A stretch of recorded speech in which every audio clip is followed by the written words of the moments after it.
nós iniciaremos o estudo das variáveis compostas. Então, o roteiro da nossa aula é trabalhar o conceito de variável composta, fazer a definição dos dois tipos de variáveis compostas, vetores e matrizes, trabalhando com exemplos implementados utilizando a linguagem Java. Bom, então para a gente dar início a esse estudo, é interessante relembrar o conceito das variáveis. As variáveis elas são utilizadas para realizar o armazenamento de valores dos nossos programas.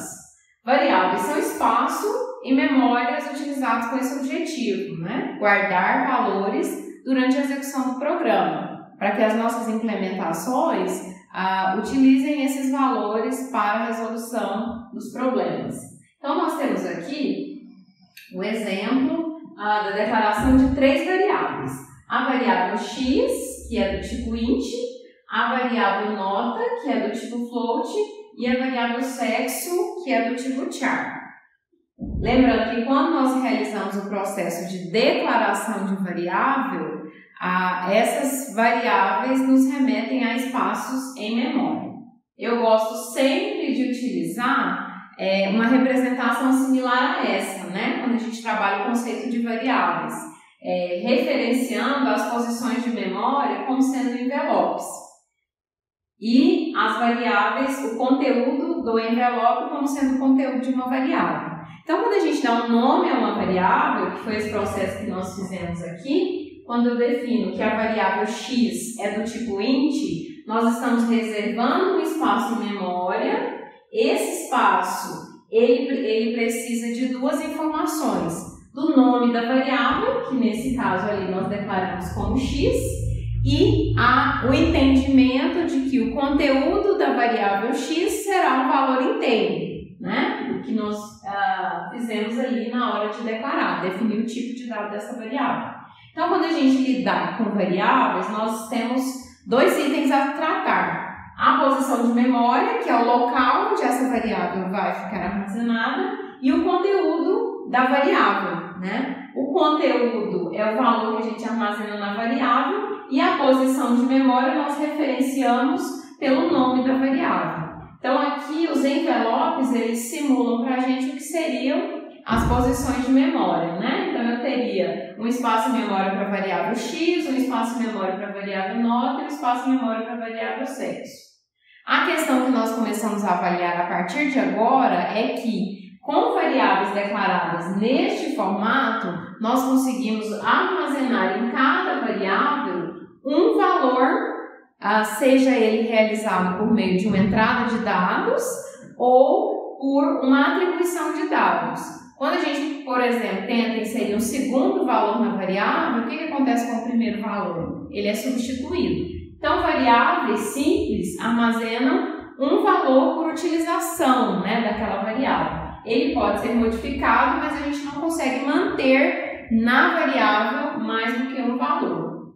Então, vamos pensar um problema hipotético aqui. Pensar sobre a resolução de um problema que necessita realizar a leitura de 4 notas de um aluno, calcular e mostrar a média final desse aluno. Então, para isso, nós teríamos que armazenar valores, 5 valores. Então, nós poderíamos ter, por exemplo, as variáveis N1, N2, N3, N4 e média sendo declaradas aqui do tipo float. E aí a gente pode fazer o seguinte questionamento: e se fosse necessário armazenar os dados para resolver um problema para 100, por exemplo, alunos nesse mesmo contexto? Imaginem a quantidade de variáveis que nós teríamos que manipular, não é mesmo? Hoje, para resolver esse problema, nós precisaríamos pensar: então eu vou replicar aquelas variáveis para mais um aluno e replicar novamente e depois novamente. Imaginem para 100 alunos, como é que seria dispendioso esse processo, não é mesmo? Então, ele seria um processo desanimador. Eu desistiria de manipular essa quantidade de variáveis para resolver esse problema. Então, para isso, as linguagens de programação possuem recursos. Quais seriam um recurso, então? O que a gente poderia utilizar para simplificar o armazenamento de valores na memória, né? Eu posso pensar, então, que a linguagem ela vai me disponibilizar recursos para resolver esse problema. Então, na programação, nós trabalhamos também com as variáveis compostas, que são vetores e matrizes. Então, eu apresentei uma situação em que a utilização de uma variável composta simplificaria a resolução do problema. Nós continuaremos trabalhando com as variáveis simples, mas vão existir situações em que o uso das variáveis compostas, além de facilitar a manipulação dos dados, vai permitir com que a gente realize mais operações com esses dados. Então, vamos lá. Então, o que são as variáveis compostas? Elas vão possibilitar para a gente o armazenamento de conjuntos de valores, elas vão realizar o agrupamento de informações em uma única variável. Então, na hora da declaração da variável, nós vamos indicar qual é o tamanho dessa variável. Então, esse agrupamento da informação é um fato importante que a gente vai começar a trabalhar a partir de agora. Essas variáveis, elas podem ser unidimensionais ou bidimensionais. O que é uma variável composta unidimensional? É quando eu trabalho com uma variável e ela possui um único índice para referenciar a informação dentro da variável. Então, é utilizado um índice que a gente chama também de posição para diferenciar esses valores que são armazenados na variável. Nós podemos ter também uma variável composta bidimensional ou multidimensional. Nesse caso, a variável possui 2 ou mais índices para referenciar as informações armazenadas na variável. Então, vetor e matriz são estruturas de dados que possibilitam armazenar vários valores agrupados em uma variável. E esses valores podem possuir o mesmo tipo de dado. Mais à frente eu vou explicar melhor essa questão. Então, os vetores são variáveis compostas unidimensionais, né? Ao manipular vetores, nós trabalharemos com índices que estão dispostos em uma única dimensão. Então, percebam que aqui eu tenho diferenciação. Eu tenho aqui o valor 3, que é o valor armazenado na primeira posição deste vetor. O valor 41 é o segundo valor armazenado. Viram que a posição inicial começou com 0? Essa é uma regra da linguagem de programação que nós utilizamos, ok? Matrizes são variáveis compostas que podem possuir 2 ou mais dimensões. Neste caso aqui, nós temos um exemplo de uma matriz bidimensional. Então, existem as referências aqui das linhas e existem também as referências da coluna. Então, para acessar uma informação dentro da matriz, nós precisamos de 2 orientações, né? Uma em relação à linha e outra em relação à coluna. No vetor, como é uma variável unidimensional, uma única informação referencia o valor dentro da estrutura. Lembrando que os valores armazenados, tanto em vetores como em matrizes, podem ser valores que derivam dos tipos de dados simples, né, já estudados, e também dos tipos de dados que nós vamos construir, que nós ainda iremos trabalhar na disciplina de Lógica de Programação 2. Então, aqui eu tenho um exemplo de um vetor, só para explicar melhor a questão da manipulação dos índices, né? Então, o índice é a indicação da localização da informação dentro do vetor. Então, para todas as posições do vetor, nós teremos, né, um local para armazenar uma informação, e o índice é a referência de qual é aquela informação dentro da estrutura. Então, por padrão, nossos índices nos vetores começarão sempre com o inteiro 0. Essas posições são sempre referenciadas por valores inteiros, de 0 até a posição final. Então, por exemplo, se eu tenho um vetor, no caso aqui, esse vetor, ele possui tamanho 10. Perceberam que, como o índice inicial foi 0, começou do 0, o índice final vai ser 9. Então, a última posição do vetor é sempre o tamanho do vetor menos uma unidade. Então, por exemplo, como é que nós vamos fazer isso em Java, né? Aqui eu tenho uma linha que realiza a declaração de um vetor na linguagem Java. Percebam que a diferença do que a gente tinha para as variáveis simples, nós precisamos indicar aqui, à frente do nome da variável, os colchetes, indicando que essa variável é um vetor, ela é uma variável composta. À frente, nós já fazemos o que nós chamamos de inicialização dessa variável, né? Que é instanciar essa variável, e aí no momento dessa inicialização, nós definimos qual é o tamanho desse vetor. Então, utilizando esse comando, palavra reservada new, aí a gente utiliza de novo o tipo de dado e define aqui entre os colchetes qual é o tamanho da variável v, que é uma variável composta. Nesse caso aqui, eu fiz a declaração de um vetor que vai ter essa representação aqui na memória do computador. 3 posições sequenciais referenciadas por uma variável chamada v. Essas posições serão a posição 0, a posição 1 e a posição 2. Percebam que, se o vetor tem tamanho 3, a posição final vai ser sempre o tamanho do vetor menos 1, considerando que nós iniciaremos sempre da posição 0. Para as matrizes, nós realizaremos o processo similar, considerando a orientação, a indicação de linha e de coluna. Então, quando nós acessarmos um elemento, uma informação armazenada aqui na matriz, por exemplo, essa informação, eu preciso de 2 referências. O índice da linha e o índice da... Ops, aqui é 1 também. Deixa eu apagar isso daqui. O índice da linha e o índice da coluna para fazer referência a um elemento. Esses índices também serão manipulados entre colchetes, ok? Então, a matriz é uma variável composta em que nós precisamos, no mínimo, realizar o controle tanto das linhas como das colunas. Nesse segundo exemplo, eu tenho também a declaração de uma matriz. Percebam que ali eu declarei a matriz M, ela é do tipo inteiro. No momento da declaração, eu só preciso indicar que ela é uma matriz. Então, eu vou colocar 2 vezes os colchetes vazios nesse primeiro momento. Depois, nós vamos atribuir à variável M a sua inicialização. Então, new int, aqui nós indicamos entre os colchetes qual é a quantidade de linhas e qual é a quantidade de colunas que essa matriz M vai possuir.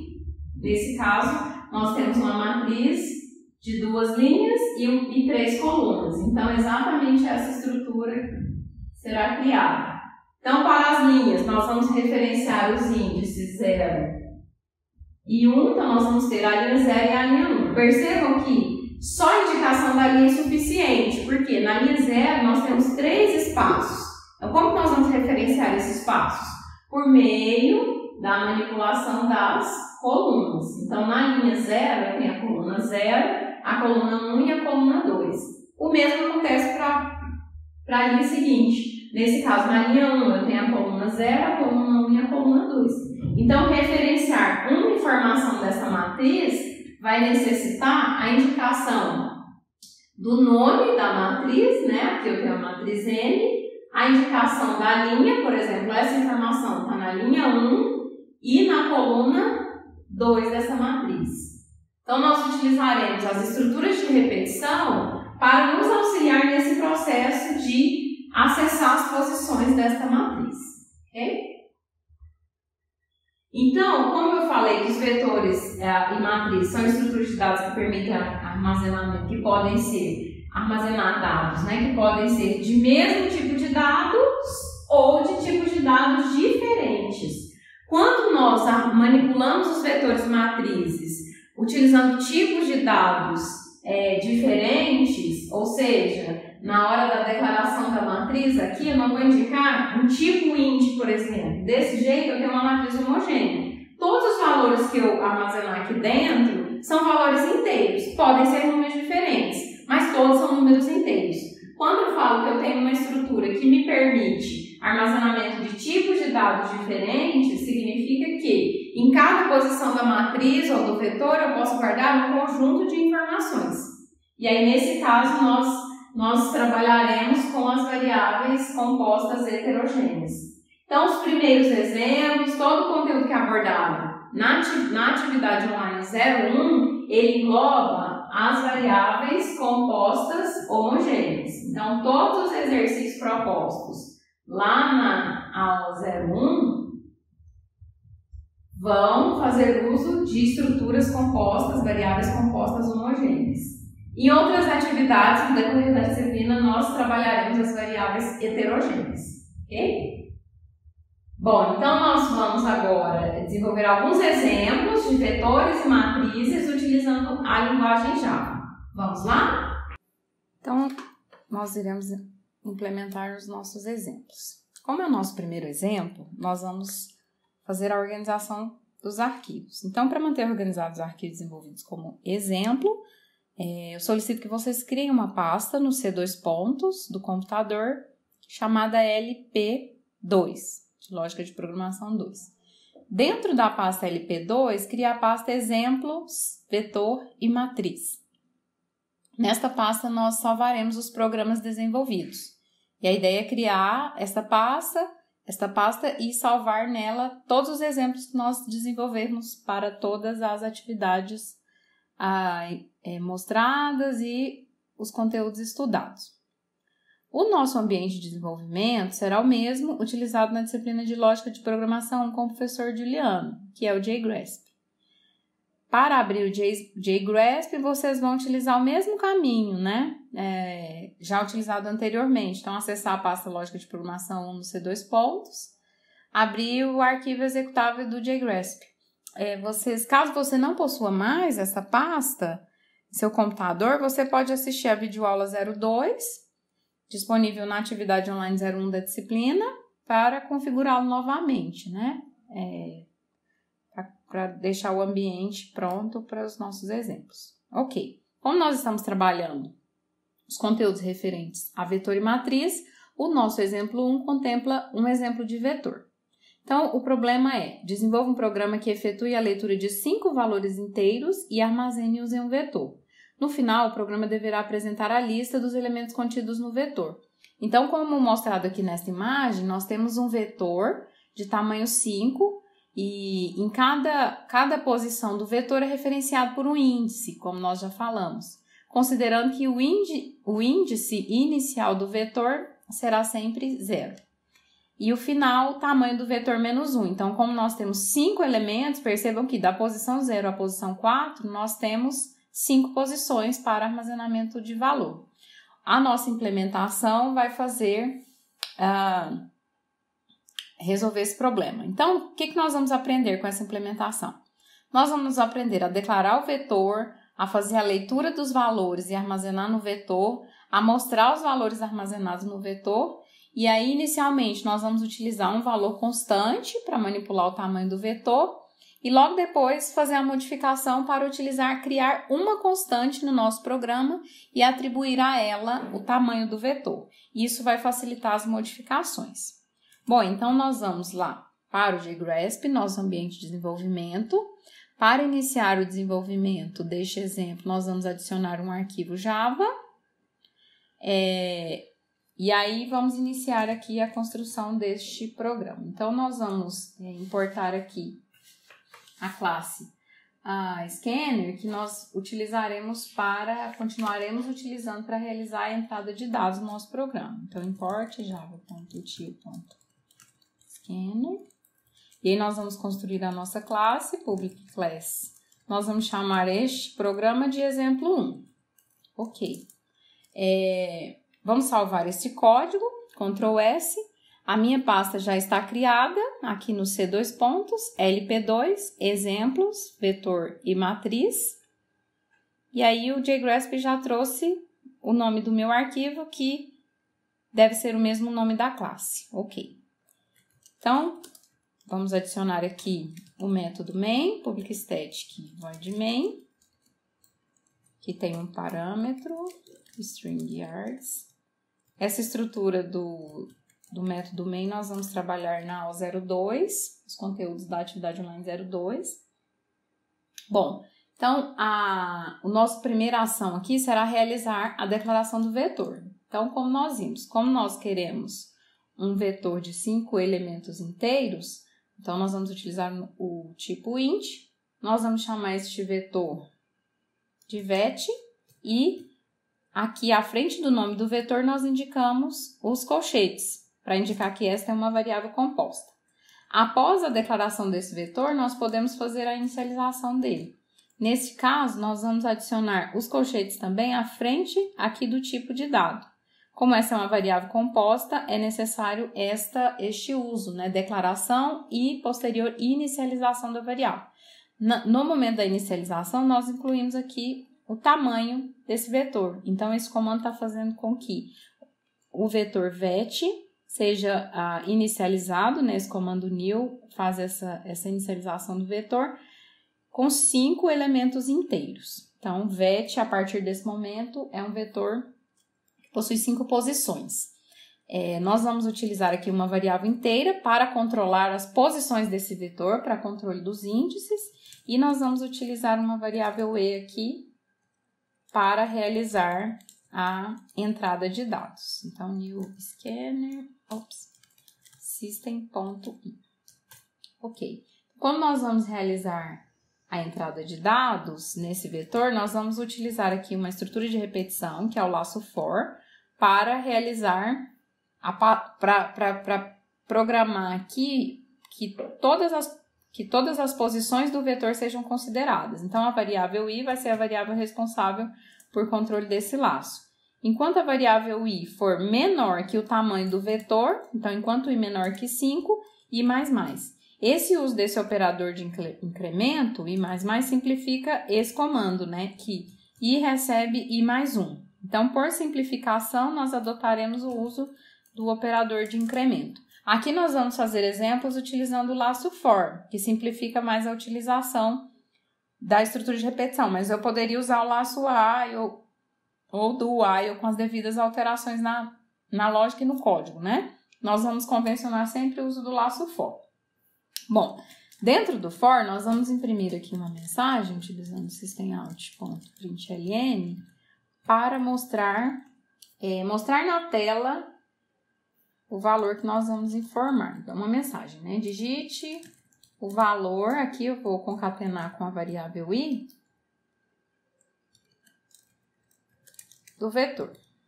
2 pontos. Então, aqui abaixo nós vamos fazer a leitura e armazenar na variável vet na posição i. Perceba que nós temos que utilizar o nome do vetor e entre colchetes usar a variável que está controlando o laço for, que vai sofrer toda essa variação, da posição 0 até a posição 4. Aqui nós vamos realizar a entrada de dados. Como este vetor é do tipo int, e.nextInt. Ok, esse laço for vai alimentar esse vetor com os dados recebidos como entrada. Como o nosso objetivo nesse exemplo é fazer a leitura e mostrar os valores lidos, vamos colocar aqui uma outra mensagem, println, para indicar que os valores armazenados no vetor serão impressos. Então, valores armazenados no vetor. E aí, o que nós vamos fazer novamente? Um laço for. Sempre que nós precisarmos realizar qualquer operação com os valores armazenados no vetor, é necessário fazer um laço for. Por quê? Para garantir que todas as posições do vetor serão consideradas. Então, aqui nós vamos simplesmente incluir um comando de saída para imprimir println, os elementos do vetor. Aqui eu quero imprimir o nome do vetor e a posição para a gente visualizar em qual é a posição que está sendo mostrada e o conteúdo daquela posição. No caso aqui é vet de índice i. Percebam que o i está sendo impresso aqui só para que apareça vet de 0, vet de 1, vet de 2. Esse nome da variável que eu estou colocando aqui é por opção. Não necessariamente a gente precisa fazer isso em todos os programas, ok? Então, salvando aqui esse código, nós podemos compilar para verificar se existe algum erro de compilação. Compilação, operação completa. Então, nós podemos executar. Então, verifiquem que tem um espaço aqui que depois a gente pode colocar. Faltou um espaço aqui depois da impressão da variável i. Então, digite o valor 0 do vetor. Vou digitar aqui 7. Digite o valor 1 do vetor. Esses valores 0 e 1 são as posições que a gente está acessando. Então, eu vou colocar aqui 9, 2, na posição 3, 5. Valores armazenados no vetor. Percebam que na mesma sequência em que eles foram inseridos, ó, nós mandamos imprimir a VET de 0, VET de 1, VET de 2, VET de 3, VET de 4. As 5 posições do vetor foram impressas desta forma, ok?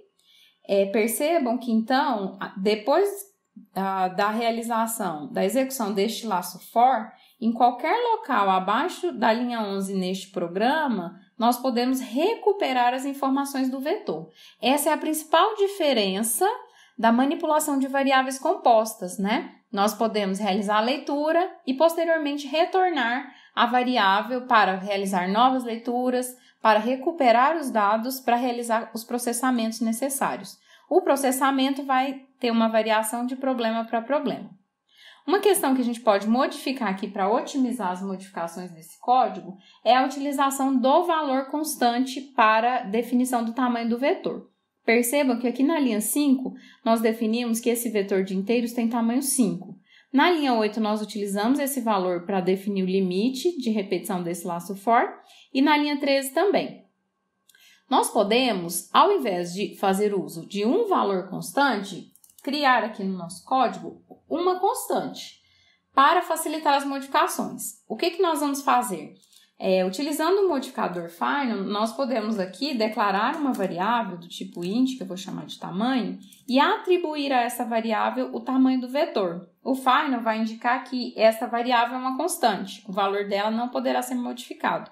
Então, ao invés de fazer uso do valor constante, nós vamos utilizar a constante nas linhas em que for necessário acessar o tamanho do vetor. Então, perceba que se, após essa modificação, eu desejar mudar o tamanho desse vetor agora para 10, eu modifico em uma linha somente, ao invés de modificar em 3 linhas como estava anteriormente, ok? Mas eu vou continuar mantendo esse valor aqui com 5. Ok, então nós finalizamos desta forma o nosso primeiro exemplo aqui em Java, que teve como objetivo mostrar como é que funciona a declaração do vetor, a leitura e a impressão dos elementos do vetor. E ao final nós modificamos para utilizar uma constante para manipular os dados deste vetor. Ok, o nosso segundo exemplo nós vamos desenvolver um programa que preencha um vetor com 8 números reais. Calcule e mostre a média dos números digitados. Ok, então nós vamos adicionar um novo arquivo Java. E para este arquivo, ou do mesmo processo, vamos importar aqui a classe Scanner. Vamos criar a nossa classe, .class, nós vamos chamar esse exemplo de exemplo 2. Vamos salvar este código. O JGrasp já preencheu para mim o nome do arquivo. Então, vamos adicionar aqui a nossa função no nosso método main.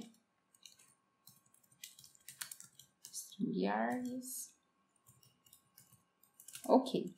Então, primeiro processo, criar a constante, né? Final, int, vamos chamar só de tan essa constante, o tamanho dela agora é 8. O enunciado solicitou que a gente crie um vetor com 8 valores reais. Então, vamos chamar este vetor, chamar ele de A, abre e fecha colchetes para indicar que é um vetor.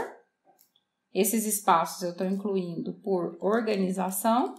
E aí, vamos inicializar esta variável. Então, no tamanho, nós já vamos utilizar aqui a constante. Aqui, nós continuamos utilizando uma variável i para controlar o laço for.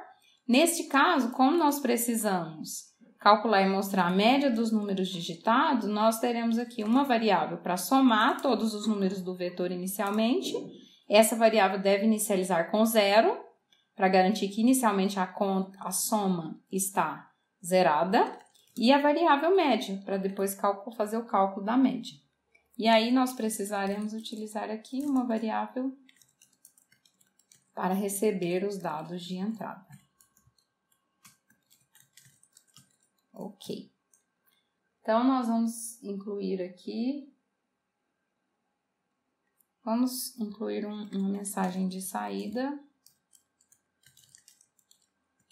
indicando para o usuário digite vamos concatenar aqui com a nossa constante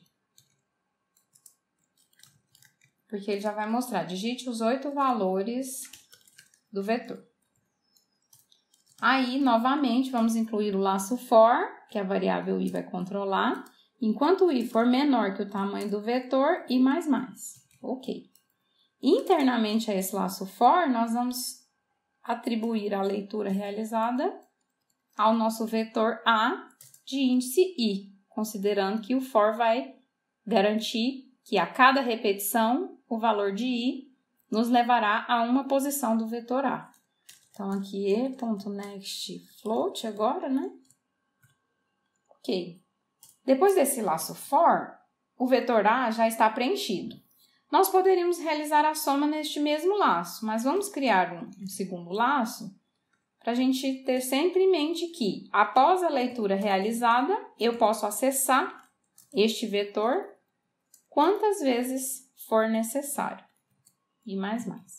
Então, neste laço for, o objetivo aqui vai ser realizar a soma de todos os elementos. Então, para isso, a variável soma vai ter um perfil de variável acumuladora. A cada repetição do laço, ela vai receber o conteúdo dela mais o conteúdo do vetor na referida posição. Então, desta forma, nós vamos acumular na variável soma a soma de todos os valores. Fora desse laço for, nós vamos realizar a impressão desta variável soma. Então, a soma dos valores é.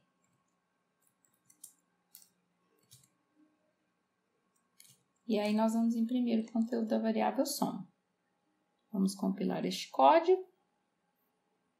Como nós estamos desenvolvendo com bastante atenção, não tem nenhum erro. Então, ele solicitou, digite os valores do vetor. Então, eu vou inserir aqui valores de 1 a 8. 1, 2, 3, 4, 5, 6, 7, 8. Então, a cada valor lido, ele está sendo armazenado em uma posição do vetor, considerando inicialmente a posição 0. Então, a soma dos valores é 36. Correto, né?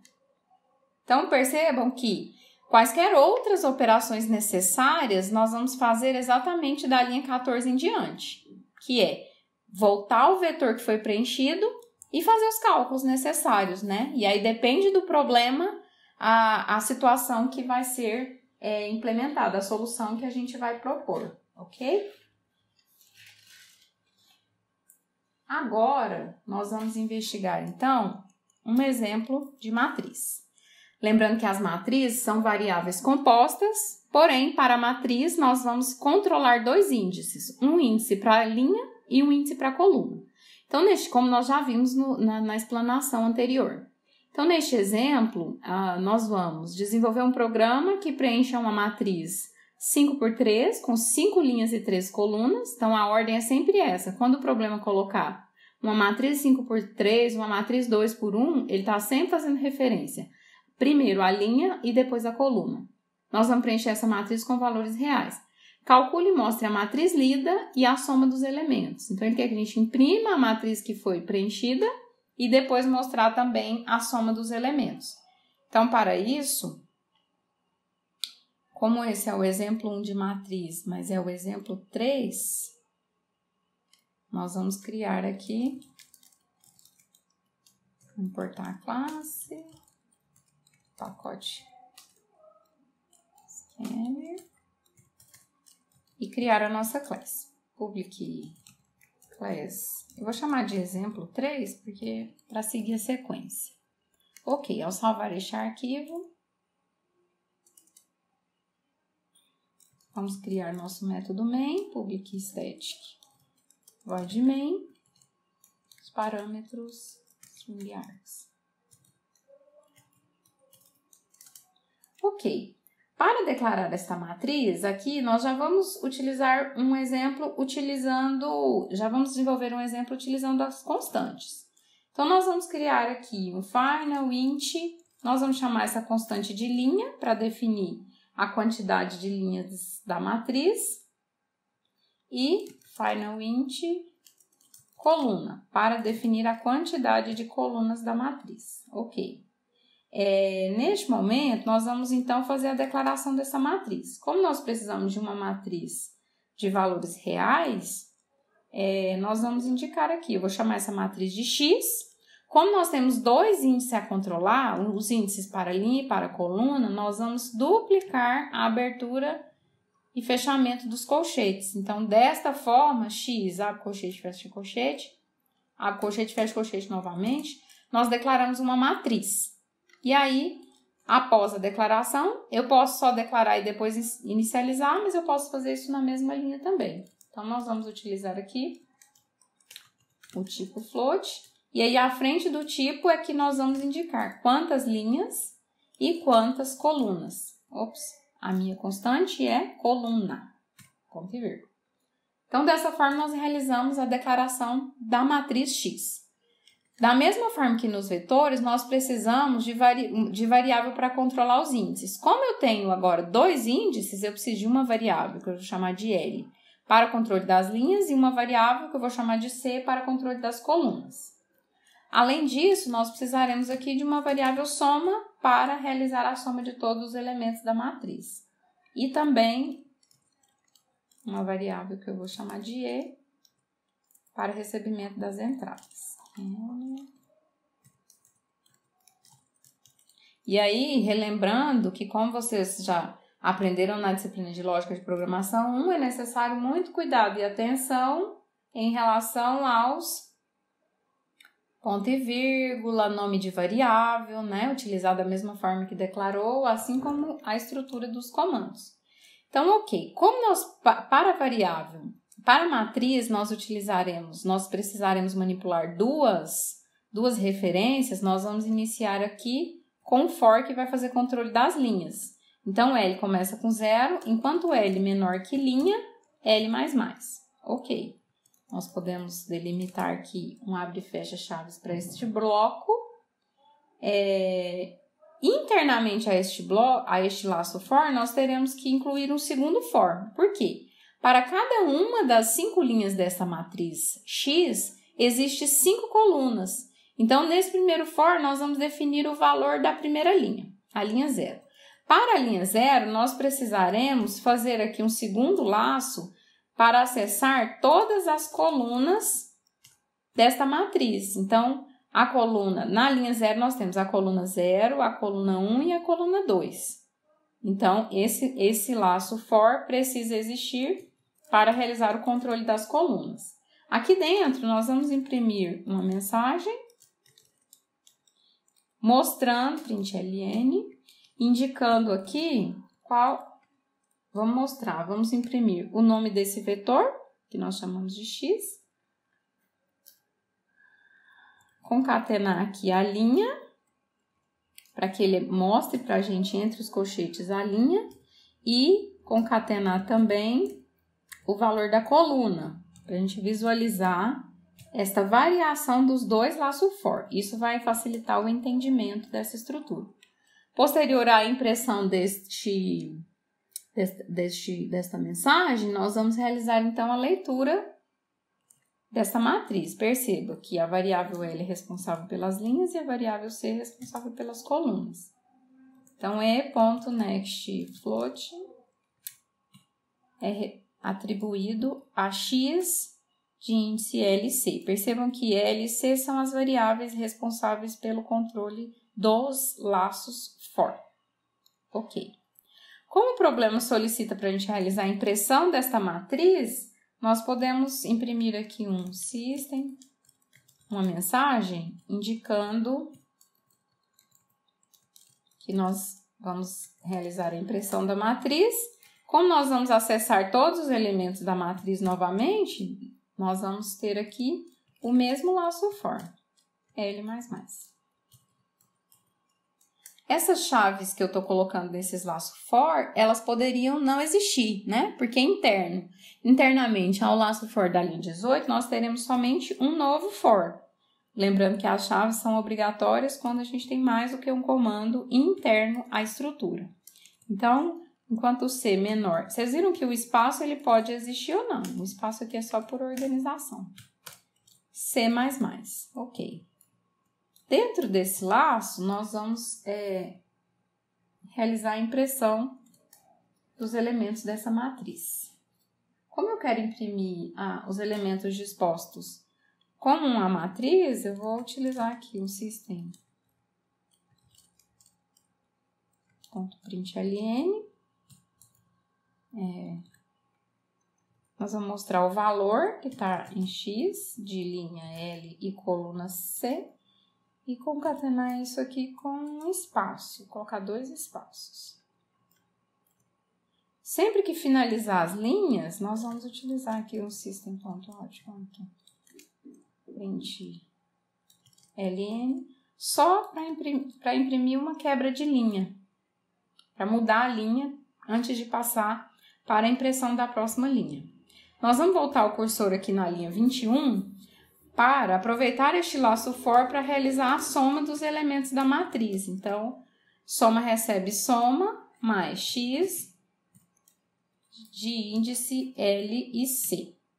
Ao final desse laço for, a soma dos elementos da matriz estará aqui na variável soma e nós vamos realizar a impressão dessa soma. Então, a soma é... Então, vamos concatenar aqui a variável soma, ok? Então, vamos compilar este código. Tá tudo ok? Apesar de não estar falando, eu estou salvando parcialmente este código. Então, quando a gente está programando, você vai automaticamente pressionando Ctrl S para manter salvo, caso aconteça algum problema. Aqui, percebam que na execução, durante a execução aqui do código, nós temos, nós mandamos imprimir. Deixa eu mostrar aqui para vocês. Nesta linha, nós não pedimos aqui para imprimir X de LC, então é isso que ele está mostrando aqui, ó. O primeiro valor lido vai ser armazenado na matriz X, na linha 0 e na coluna 0. Então, eu vou digitar ali 10. Linha 0, coluna 1, 5. Linha 0, coluna 2, 8. Percebe que agora ele passou para a linha 1. Para a linha 1, ele vai repetir as 3 colunas novamente. Eu não reduzi o tamanho dessa matriz, então eu vou acelerar aqui para... linha 4, para não enrolar muito com essa entrada de dados. Acelerei muito, nós pulamos aqui a parte. Ele está mostrando a soma, mas perceba que não funcionou aquela impressão que eu gostaria de ter realizado para mostrar mostrar essa matriz com os elementos dispostos como uma matriz. Por quê? Porque eu utilizei aqui dentro do laço for que está realizando a impressão o println, né? O println já adiciona uma nova linha. Então, eu modifiquei agora para uso somente do print. Vou parar esta execução.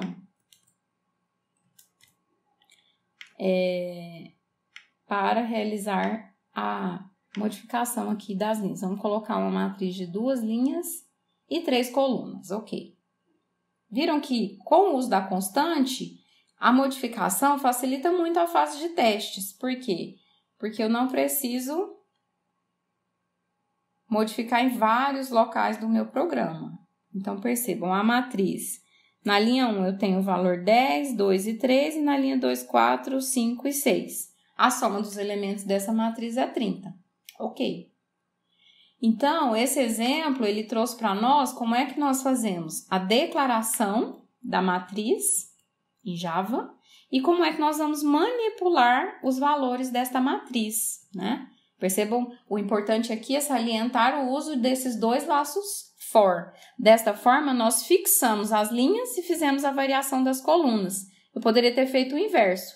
Começar com o for da coluna e fazer a variação da linha, né? Isso iria inverter o local na matriz onde as informações seriam armazenadas. Vão existir problemas que a gente vai precisar desse entendimento. Bom, o exemplo 2 de matriz solicita que a gente desenvolva um programa que preencha uma matriz com 2 linhas e 4 colunas, uma matriz 2x4, com valores inteiros, calcule e mostre a média dos elementos pares da matriz. Então, agora nós vamos ter que fazer um cálculo aqui a mais. Então, vamos lá. Adicionar aqui um novo arquivo, importar a nossa classe,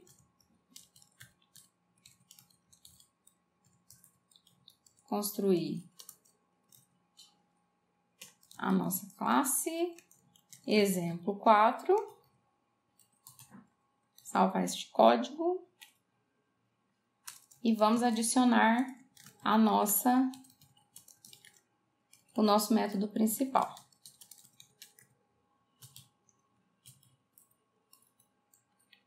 Percebam que esse parâmetro, nós vamos falar mais sobre isso na próxima videoaula. Mas args é um vetor, vendo? Que ele está sendo declarado e à frente está sendo utilizado os colchetes.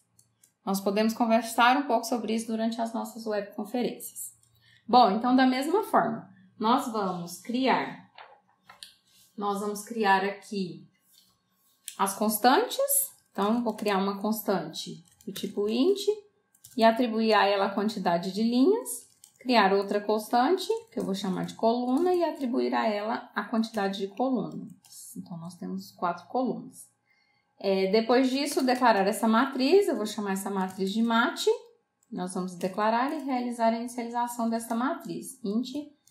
Então, nós vamos utilizar a constante linha para dimensionamento da quantidade de linhas e a constante coluna para dimensionamento das colunas. Então, nós vamos declarar aqui as duas variáveis LC para controle das linhas das colunas da matriz. Além disso, vamos declarar uma variável que eu vou chamar de contipar, para fazer a contagem dos valores pares, né, desta matriz.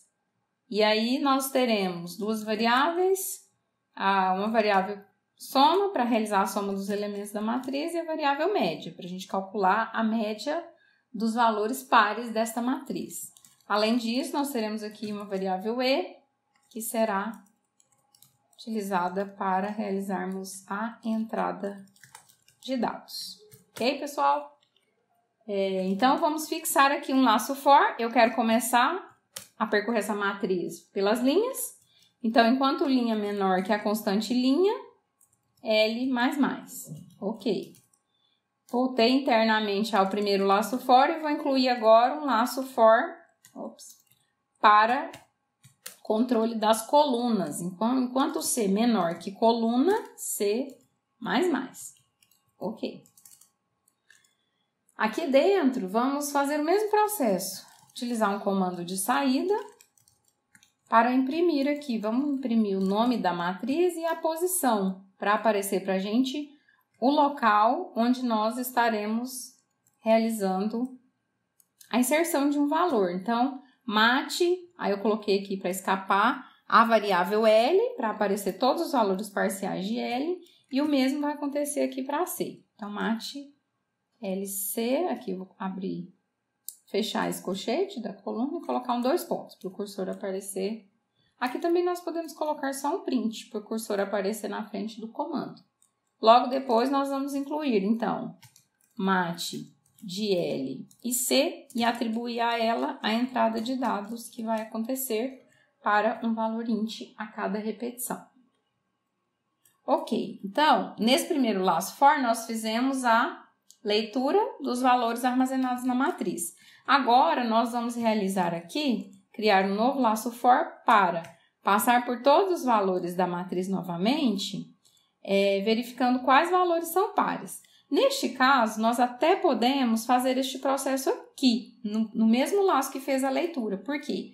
Após a leitura dos valores, eles já podem ser considerados, né? Eles estarão armazenados na matriz, mas nós já podemos fazer alguma validação com esse valor. Então, primeira coisa, eu quero olhar se o valor que foi digitado é um valor que é par. Para verificar se um número é par, nós podemos dividir ele por 2. O símbolo de porcentagem utilizado para dividir, ele retorna o resto de uma divisão, e não o quociente, que é a função da barra, né? Então, nós vamos utilizar aqui porcentagem, e nós queremos ver se quando eu divido o valor que está na matriz, nessa linha e coluna por 2, o resultado disso é 0. Então, eu vou comparar. Se mat de LC porcentagem 2 for igual a 0, significa que esse número é par. Quando esse número for par, eu quero somar este número. Então, eu vou incluir aqui mat de L e C. E nós vamos também fazer a contagem desse número. Então, eu posso colocar aqui contipar, recebe contipar mais 1. Ou eu posso simplificar este comando, vou deixar isso aqui comentado, com contipar mais. Vou colocar um comentário aqui para que vocês vejam posteriormente que este processo de usar o operador de incremento simplifica um comando similar a este. Então, vamos pressionar em Ctrl S para a gente salvar este arquivo. Fora deste laço for, nós vamos fazer uma verificação para verificar se houve pelo menos um valor par nessa matriz, porque todos os valores podem ser ímpares, né? Se todos forem ímpares, nós não vamos precisar calcular a média. Se o contipar for maior que 0, ou seja, contipar começou com 0. Se ele sofreu alguma modificação aqui dentro do laço for, ele vai se tornar um valor maior que 0. Se ele for maior que 0, nós vamos fazer o cálculo da média. Então, a média recebe a soma dividido pela quantidade de valores somados e nós vamos fazer a impressão deste valor, 20ln. Então, média dos valores pares da matriz. 2 pontos, aqui nós vamos mostrar o resultado da média. Se for maior que par, a gente calcula a média e mostra. Se não for maior que par, que contipar não for maior que 0, nós vamos